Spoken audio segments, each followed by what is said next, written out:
Right, this is how you create the document I showed you in the previous video.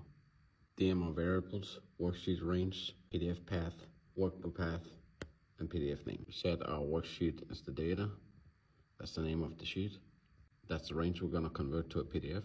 And if H4 is blank, we make it pop up with a message box. Please fill in the invites and X up. Then we're gonna set the path to this workbook's path. This is just a control element that we've set the workbook to the path. Then we're gonna set the PDF name as invoice and whatever is the value of H4. So invoice 2 here. Then we're gonna do some error handling here to make sure it can handle it. And then a message box PDF successfully created. And we have the error handling here in case of an error. Let's see it in action. Create document. PDF successfully created.